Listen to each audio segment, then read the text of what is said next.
Good morning class. आज मैं आप लोगों को कल मैंने सिलेबस के बारे में इन्फॉर्म किया था, आज से मैं सिलेबस स्टार्ट कर रहा हूँ। तो सबसे पहले मैं सेकंड यूनिट के बारे में स्टार्ट करता हूँ, जेनेटिक्स एंड एवोल्यूशन। मैंने देखा है कि आप लोगों में कुछ इस चैप्टर से रिलेटेड या इस यूनिट से रिलेटेड मैटर दिया गया, पर होल जो चैप्टर है उसको स्टार्टिंग से नहीं बताया गया, तो उसको मैं फिर से रिवाइंड करके स्टार्टिंग से करा रहा हूँ, क्योंकि ये जो यूनिट है हमारी सबसे ज़्यादा मार्क्स की 18 मार्क्स की है। और इसमें हमें दो ही चैप्टर पढ़ने हैं, एक principle of inheritance and variation के बारे में, और दूसरा चैप्टर है हमारा मॉलिक्यूलर बेसिस ऑफ इनहेरिटेंस। इसलिए चैप्टर की मैं स्टार्टिंग से आपको पढ़ा रहा हूँ, शुरू से पढ़ा रहा हूँ। तो आज मैं स्टार्ट कर रहा हूँ। सबसे पहला चैप्टर है जिसका नाम है principle of inheritance and variation. Actually ये चैप्टर पढ़ाने से पहले मैं बताना चाहूँगा जेनेटिक्स के बारे में, कि जेनेटिक्स एक्चुअल स्टडी किसकी है। जेनेटिक्स एक्चुअली स्टडी है दो चीज़ों की, एक है इनहेरिटेंस और दूसरा है वेरिएशन।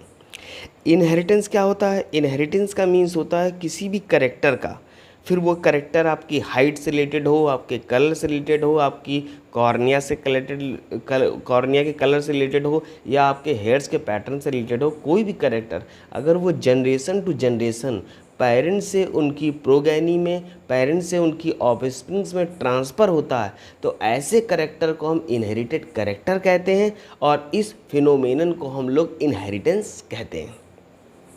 मीन्स अगर कोई करेक्टर जनरेशन टू जनरेशन जा रहा है तो वो इनहेरिटेड करेक्टर है, और इसके फिनोमेना को हम लोग क्या बोलते हैं? इनहेरिटेंस। जबकि जो हमारा वेरिएशन है, वेरिएशन का मतलब होता है डिफरेंसेस, लेकिन ये डिफरेंसेस अलग अलग ऑर्गेनिज्म के लिए नहीं। ये डिफरेंसेस जो हैं वो किसी सिमिलर स्पीसीज़ के ऑर्गेनिज्म में जो डिफरेंस पाए जाते हैं, उन डिफरेंस को हम लोग कहते हैं वेरिएशंस।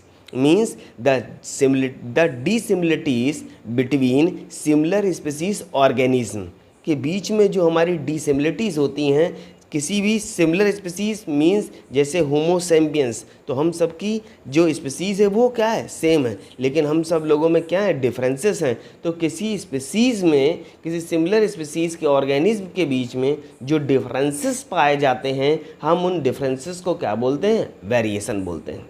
तो ये अब जेनेटिक्स सर क्या है? जेनेटिक्स हमारी बायोलॉजी की एक ऐसी ब्रांच है जिसमें हम स्टडी किसकी करते हैं? जिसमें हम स्टडी करते हैं इनहेरिटेंस और वेरिएशन की।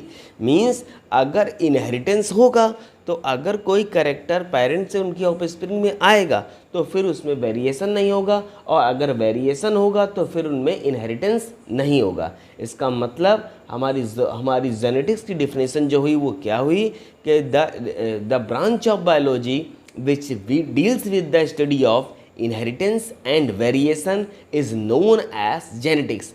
मीन्स जेनेटिक्स हमारी एक ऐसी बायोलॉजी की ब्रांच है जिसमें हम या तो इनहेरिटेंस की स्टडी करेंगे या तो फिर वेरिएशंस। मीन्स किसी सिंगल करेक्टर में या तो करेक्टर पेरेंट से उनकी ऑफस्प्रिंग में आएगा या तो करेक्टर पेरेंट से उनकी ऑफस्प्रिंग में नहीं आएगा।